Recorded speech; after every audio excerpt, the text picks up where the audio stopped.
You want me to spend a night with you? For 1,000,000 Reyes, Anna whispered, her voice trembling. Her hands clutched the letter from the hospital, the last hope for her father's survival. Across the table, the billionaire's gaze didn't waver. Yes, he said, but you don't owe me anything more than your time. I just need one night, before I disappear forever. The rain poured heavily outside the small cafe, its droplets dancing like whispers against the fogged-up windows. Inside, Ana Clara Mendes sat in silence, her eyes fixed on the mug in front of her. She hadn't touched the lukewarm tea. Her fingers trembled not from the cold but from desperation. A week ago, life had already been impossibly hard. But today, it had become unbearable. Ana was only 22, a final-year nursing student with a heart of gold and pockets full of worry. Her father, Joaquim Mendes, had been everything to her. After losing her mother at age 8, he had given up his job as a traveling technician to stay close to home. He sold fruits in the neighborhood market, rain or shine, just to afford her school shoes and a plate of beans and rice at night. Now, Joaquim lay in a hospital bed across town, barely breathing. His diagnosis, a rare degenerative heart condition. The doctors were clear. He needed immediate surgery and specialized treatment. The cost, over 700,000 Reyes, and time was running out. Ana had tried everything. She applied for grants. She begged for emergency government aid. She visited banks.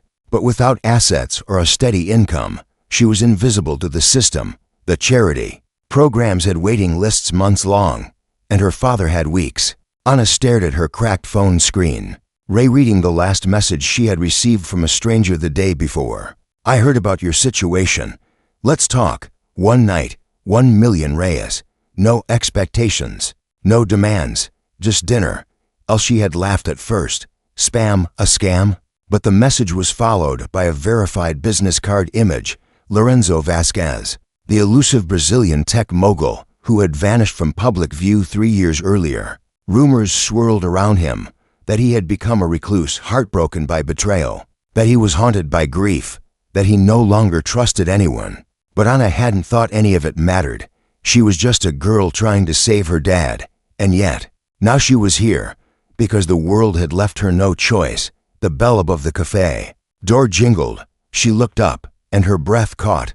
A tall figure entered, wearing a dark trench coat over a pressed white shirt. His eyes were shielded by sunglasses despite the storm. The hostess gasped under her breath as he passed, recognizing him instantly. Lorenzo Vasquez. He walked to Ana's table without pause, stopping in front of her like he had been there 1,000 times. Ana Clara. His voice was deep, smooth, but quiet, almost like he was unsure of the words he was about to speak. Yes, she said. Her voice shook, but she held his gaze. He sat down across from her and removed his sunglasses. For the first time, Ana saw his eyes, warm, deep brown, but holding a sorrow that pulled at something in her chest. I know this is unusual, he began, and I'm not proud of how it sounds, but I want to explain. She nodded, unsure what to expect. I've been alone for a long time, Lorenzo continued. People have taken advantage of me, lied to me, used me for what I have. I stopped believing in sincerity. I stopped believing in love.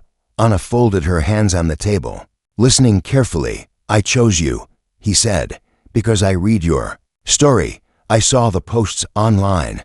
I spoke to the hospital administrator myself. I know you're telling the truth. I know what you're facing. He leaned forward slightly, his voice gentler now. I want one night, just one night of company. Conversation, no strings, no harm. And in return, I'll transfer the full amount to the hospital for your father's care. Tonight. Ana stared at him, her throat closed up. She wanted to scream, cry, run, collapse. This couldn't be real. And if I say no, she whispered, then I'll understand, and I'll leave. Ana looked down at the letter from the hospital in her bag. The balance due stared back at her. Her father's life had come down to this moment, this impossible decision. She stood up slowly. Then I guess I'll see you tonight. The luxury car sent by Lorenzo arrived precisely at 7 p.m. Ana wore the only decent dress she owned, navy blue, a little faded but clean.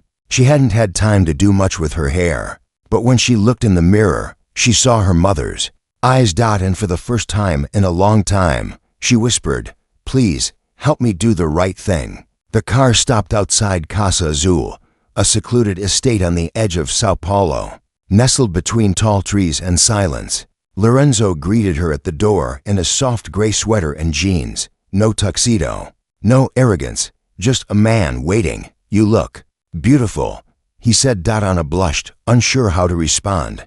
"Come in, dinner is ready." The table was already set.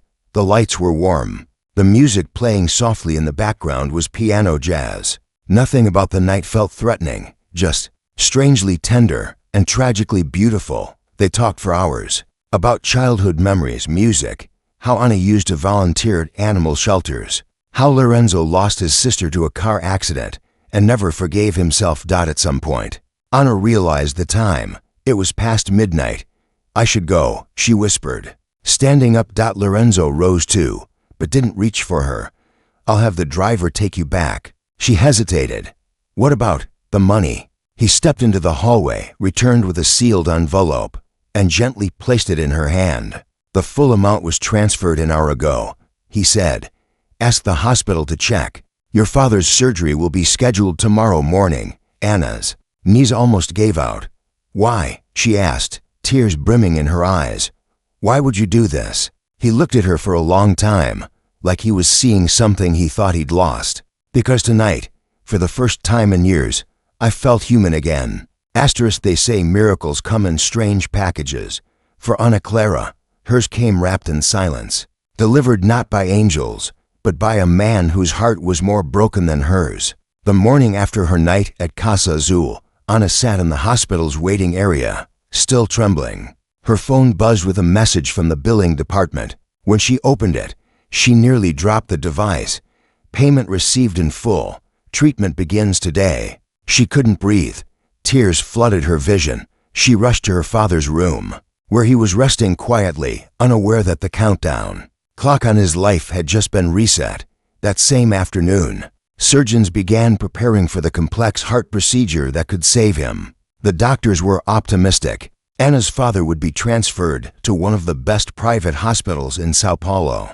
Thanks to a donor who requested anonymity, she didn't correct them. She just held her father's calloused hand as they wheeled him away.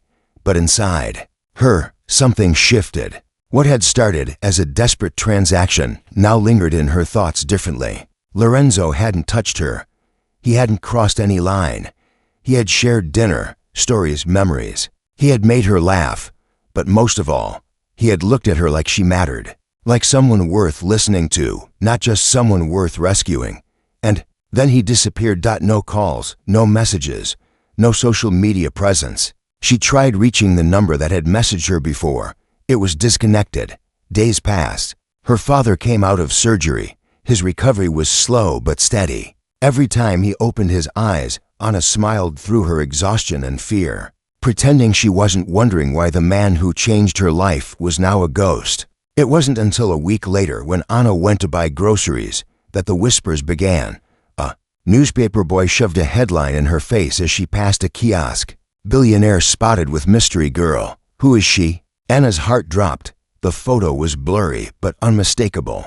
It showed her walking beside Lorenzo at the front steps of Casa Azul, her dress swaying in the wind, her face half-turned. She bought the paper with shaking hands and ran all the way home. The article was speculative, full of assumptions. The media had picked up on the mystery surrounding Lorenzo's sudden reappearance in the public eye, and now they wanted answers, and in every image, Anna was at the center. At first, she thought it might blow over. It didn't. The next day, a camera crew waited outside the hospital. Then reporters followed her to her classes. Her friends started asking questions. Her professors looked at her differently. One by one, the people she counted on began to distance themselves. By the third day, her scholarship was under review. "Miss Mendes," the dean had said gently, "until this situation clears up, we believe it's best you take a short leave." Anna didn't fight back. She just nodded and walked out, wondering how something meant to save her life was now breaking it apart. But the worst came when she returned home. Her landlord stood at her apartment door, arms crossed. I don't want trouble here, he said, refusing to meet her eyes. With the cameras, the gossip, the neighbors are complaining. She was evicted that night. Anna sat on a park bench, clutching her father's medication bag and her backpack. The world spun. People passed by. The city felt too big, too fast, too loud. And in the middle of it all, she was quietly crumbling. Then, a car pulled up beside the park. A familiar one. The window rolled down slowly, and there he was, Lorenzo. He stepped out, no security, no arrogance, just the man she remembered from that quiet dinner. I'm sorry, he said before she could speak. I didn't know it would happen this way. Anna blinked. Her throat burned, but no words came out. I didn't mean to disappear, he added. I thought I was protecting you by staying away. I never expected the press to find out. She looked at him, searching for truth, and she found it. In his voice, his eyes, his regret. I lost everything once, Lorenzo said, his voice barely above a whisper. I watched someone I loved get destroyed because of me. I couldn't let that happen again. Anna lowered her gaze. It already is. He took a step forward, gently placing a hand over hers. Then let me make it right. She wanted to believe him. She wanted to scream, to cry, to say she was fine, but she wasn't. And when she finally opened her mouth, all she said was, I don't want money. You'll never have to ask for anything, Lorenzo replied. I didn't come to offer. I came to take responsibility. Anna's eyes filled again. But this time the tears weren't just from pain. They were from confusion, maybe even hope. I want to take care of you, your father, but only if you let me, he said softly, not as charity, not because of a deal, because I want to. And then he did something she never expected. He handed her a small envelope. Inside was a photo. Her laughing, mid-bite at dinner from that night at Casa Azul. You reminded me what it felt like to be alive, he said. And I can't go back to who I was before I met you. That night, Anna didn't go back to the park bench. She went to Casa Azul, but not as a visitor, not as someone in debt. She went because, for the first time in a long time, she wasn't afraid. To hope again. The morning sunlight spilled through the high windows of Casa Azul, warming the marble floors and flooding the quiet halls with a golden peace Anna hadn't felt in years. She stood barefoot in the massive kitchen, watching the kettle boil, still unsure if this was real or some fragile dream that might disappear if she blinked too hard. She hadn't planned to stay, but Lorenzo hadn't asked her to leave. The staff treated her with a quiet respect. No one whispered. No one questioned. For the first time, Anna felt what it might be like to exist without needing to defend herself. She sat at the long oak dining table, cradling a mug of tea, when she heard footsteps approaching behind her. I didn't know if you'd still be here, Lorenzo said gently. Anna turned to see him standing in casual clothes, holding two fresh croissants in his hand like an awkward offering. I wasn't sure either, she replied, her voice soft. But when I woke up, I felt safe. Something passed between them in that moment. Not fireworks, not grand declarations, just a quiet understanding. To people who had been lonely for a long time, finding the beginning of something unspoken. They ate in comfortable silence. And when Lorenzo stood to leave for a meeting, he paused at the door. If you need anything, or if this becomes too much, just say the word. You're free here. Always. Anna nodded, not realizing how much she needed those words until he said them. Later that day, while walking through the garden behind the estate, Anna received a message that turned her calm into chaos. It was from an anonymous account. So this is how you bought your father's life. Enjoy the luxury while it lasts. She froze, her fingers tightening around the phone. Another message followed. You're not a hero. Just another pretty face with a price tag. Anna's breath caught, her hands trembled. She deleted the messages, but the words stayed, echoing louder than her heartbeat. She turned her phone off and walked deeper into the garden, where wildflowers bloomed beside ancient trees. But even nature couldn't quiet the doubt clawing at her. Was this what people thought of her? Was that how the world saw her now? Later that evening, she was sitting near the fountain, hugging her knees when Lorenzo returned. He saw her face and stopped mid-step. What happened? She shook her head, wiping her eyes quickly. Nothing, just tired. but he didn't move. His silence wasn't demanding. It was waiting, patient, present. So she told him about the messages, about the way strangers were painting her story into something ugly, about the fear that maybe they were right, that maybe she had compromised too much. Lorenzo sat beside her, elbows resting on his knees. He didn't speak right away. I spent years behind walls, he finally said. After my sister passed, the media created their own version of the truth. They said I was reckless, that I didn't care, that I ran away because I was guilty. He paused, his voice quiet but steady. I never got the chance to tell them that she was my world, that I built my company to give her the future we never had, that I held her hand as she took her last breath. Anna looked at him, stunned by the rawness in his voice. But the world doesn't wait for your side of the story, he continued. So I stopped trying to give it. She felt a lump rise in her throat. I see you, Anna, he said, turning to her. And what I see is someone braver than anyone in those headlines. You didn't sell your dignity. You sacrificed for someone you love, and that is not something to be ashamed of. She blinked hard, trying to hold back her tears. But one slipped anyway. You don't even know me. I'm learning, he whispered. And everything I learn makes me respect you more. The silence that followed wasn't empty. It was full of understanding. Anna stayed at Casa Azul that night, not because she needed a place, but because she felt she'd finally found one.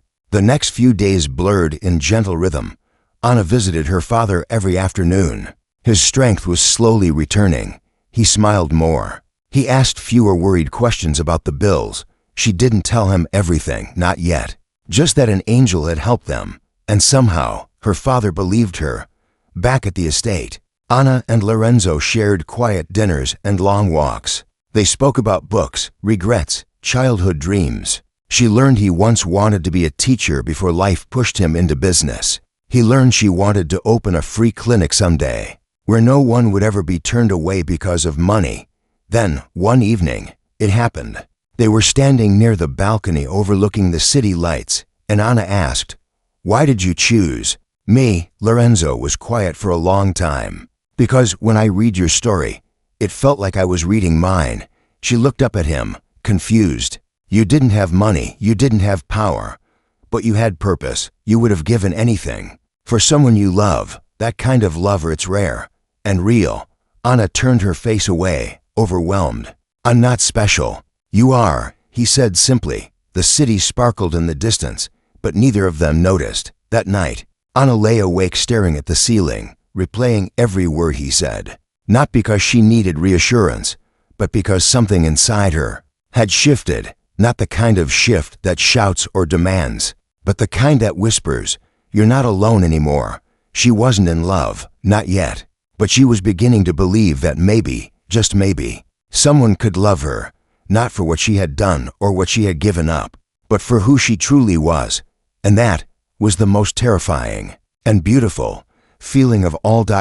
She hadn't expected her face to be on the cover of a national magazine, but there it was.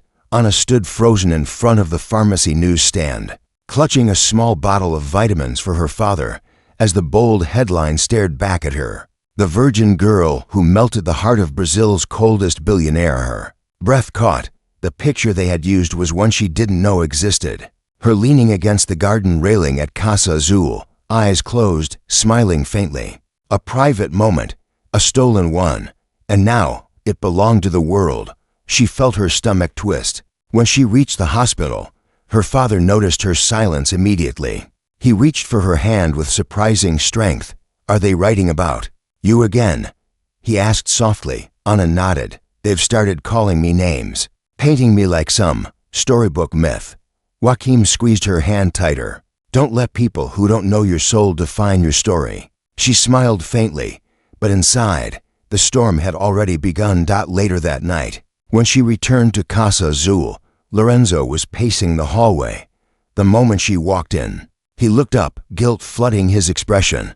"I didn't authorize any interviews, I swear, but someone in the press is leaking photos. They've been watching us from outside." Anna pulled the magazine from her bag and dropped it on the table between them. "I didn't sign up for this," she whispered.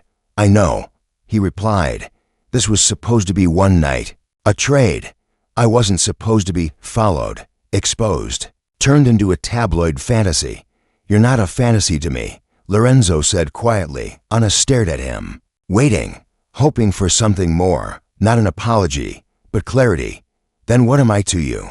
She asked, almost afraid of the answer. Lorenzo stepped closer, but didn't touch her. His voice dropped lower. You are the only real thing I've felt in years. You are the quiet that silences my chaos, and I don't know what's happening between us, Anna, but I know I don't want it to end. Her eyes welled. She hated how much she wanted to believe him, but before she could reply, his phone rang. He glanced at the screen and turned pale. I need to take this, it's urgent. He disappeared into his office, and Anna stood alone in the hall, her emotions tangled and raw. She wandered into the garden. The wind had picked up. The flowers shivered.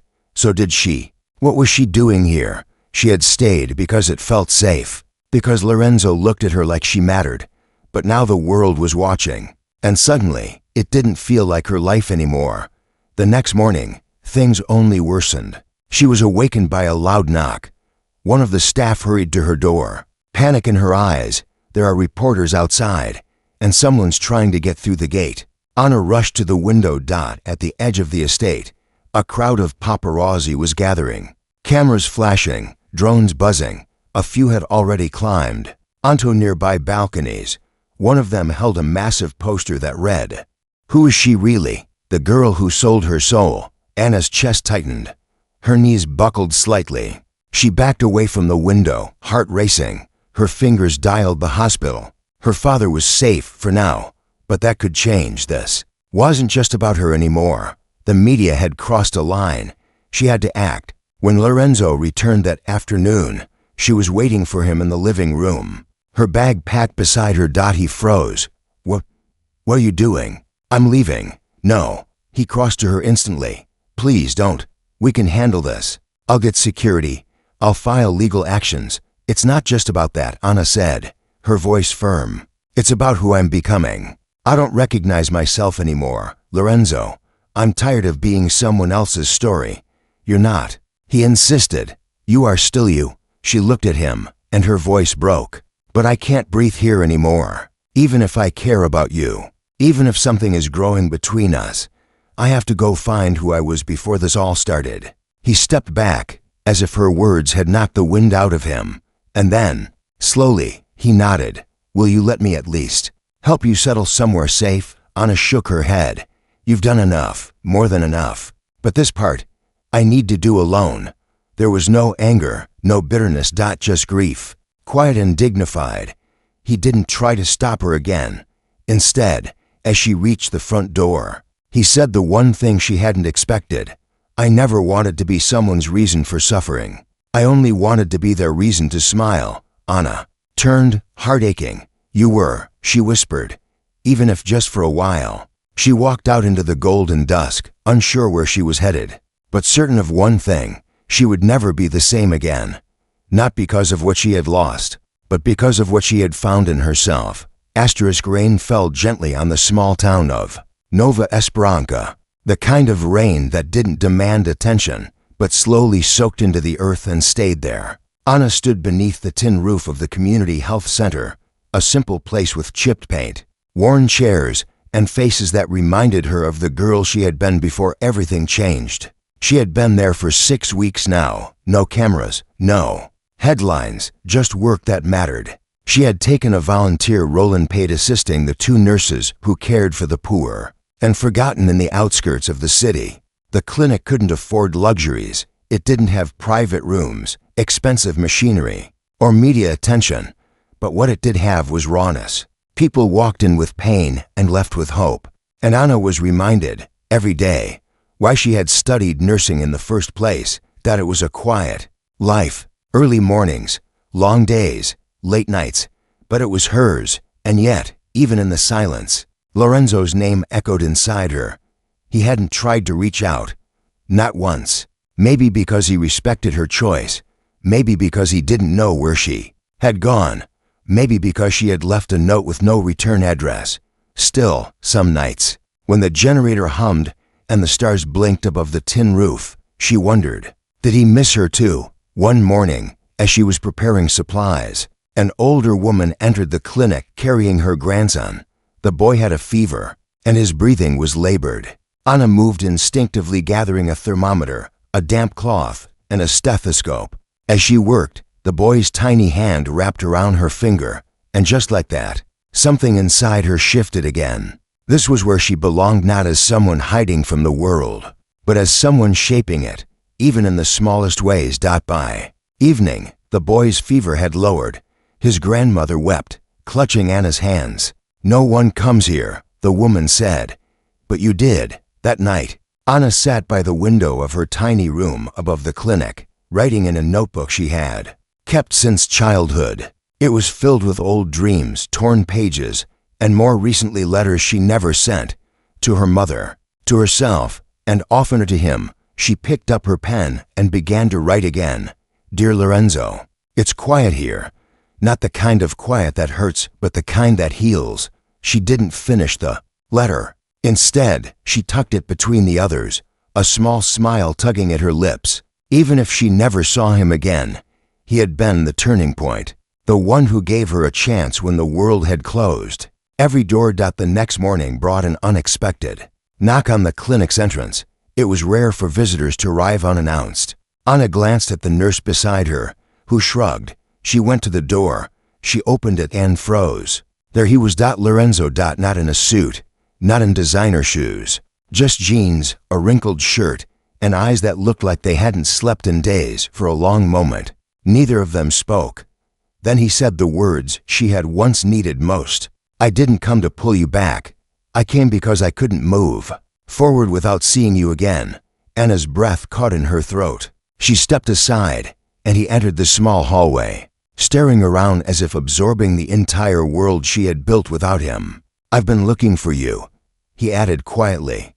"How did you find me?" He pulled out a small piece of paper, a photocopy of one of the letters she had mailed to the hospital to check on her father's progress. "You mentioned Nova Esperanza in the return address. It wasn't hard once I knew where to look." She stared at him, unsure what to feel. Relief, fear, longing. He kept going, his voice steady but soft. "You left because you needed space. You wanted to remember who you were. I understand that now, but I need you to know something, Anna." He paused, searching for the right words. "You didn't just remind me what it felt like to feel again. You reminded me what it means to love without expectation, to give without asking. And now, I don't want a life where I build empires and sleep in silence." She lowered her eyes. "I'm not the same girl you met, Lorenzo. I know," he said. "That's why I came. Because I'm not the same man either." They stood there, in the dim light of the clinic's entrance, surrounded by chipped paint and fading posters, and yet, it felt like the most sacred place in the world. She stepped closer, not because she had made a decision, but because sometimes closeness is the first answer when words aren't enough. "I don't have anything left to offer," she whispered. Lorenzo smiled, not the polished smile of a billionaire, but the raw, imperfect smile of a man finally free from pretense. "Neither do I," he said. "Maybe that's why this could finally be real." The moment stretched, silent but full. Somewhere outside, a bird sang, a child laughed, life continued, and, for the first time, they stood in it together, not as saviors or rescued souls, but as equals, as something new. Not perfect, not planned. But honest. And that was everything. Anna never imagined the last chapter of her story would begin with a single question. "Would you come with me, just for one day?" Lorenzo's voice was steady, but there was something fragile. Underneath it, he wasn't demanding, just asking, the way people ask when they're afraid the answer might be no. Anna studied his face in the soft light of the clinic hallway. His eyes didn't sparkle with wealth or power. They carried something rarer, humility, and something else too, maybe hope. She didn't answer right away. She turned, glanced at the nurse at the front desk, then at the boy she had helped yesterday, now playing with a paper kite just outside. Then, slowly, she nodded. "One day. Just one." They drove in silence. The road twisted through hills and past weathered trees. Anna watched the countryside blur past the window, wondering where they were going and why her heart wouldn't stop racing. When they finally arrived, she realized it wasn't a mansion. It wasn't a private island or luxury resort. It was land. Open, raw, and beautiful. A quiet hill surrounded by wildflowers and soft grass, overlooking a river that glittered under the afternoon sun. Lorenzo stepped out first. He held the car door for her, not like a billionaire offering a favor, but like a man offering a choice. Anna stepped onto the earth and turned slowly, taking in the view. Then she noticed it, a small wooden post driven into the ground, with a sign written in hand-painted letters, "The Millionaire Hope Center, coming soon." She froze. He walked toward her, slowly, voice calm but heavy with emotion. "I sold one of my companies. I don't need 5. I only need one life that matters." She stared at him, heart pounding. "This is yours," he continued. "Ours, if you want it. A real clinic, fully funded, no red tape, no closed doors. You'll hire the team. You'll run it. I'll just be in the background, supporting, not controlling." Anna's eyes filled. "You did this for me." "No," he said softly. "I did this because of you." A breeze passed between them. The flowers swayed. The sun warmed her face, but she was already shaking her head, overwhelmed. "I don't know how to thank you." "You don't have to," he said, "but there's something I've been wanting to say, and I didn't have the right to until now." He stepped closer. "I fell in love with you the night you sat across from me and didn't ask for anything, not pity, not favor, just tea and your dignity, and I've fallen deeper every day since, even in your absence." Anna didn't move. She could in single quotes T. Lorenzo continued, his voice trembling now. "But love only matters if it frees the other person, not cages them. So if you want to walk away from this, from me, from everything, I'll let you. I won't stop you, because I care more about your happiness than my own." Her breath broke. She had waited her whole life for someone to love her without trying to own her. And now, the man who once offered $1 million for one night was offering her the rest of his life, no strings attached. A tear rolled down her cheek. "I don't want to walk away," she whispered. "I just want to walk forward, with you." Lorenzo's eyes closed briefly, like the air had returned to his lungs after years underwater. "I never thought I'd find peace," he said, "until I found you." She smiled, stepping into his arms, not because she had to, but because she finally knew how to accept being held. Weeks passed, then months. The Millionaire Hope Center opened with quiet dignity. No red carpet, no press, just a line of people needing help and a team ready to give it. Anna worked the first day in scrubs, alongside the staff she had chosen, greeting every patient like they were family. Lorenzo walked behind her, not as a figure of wealth, but as a man who had finally found his purpose. And though their story had started with a night built on desperation and misunderstanding, it had become something no one could put a price on.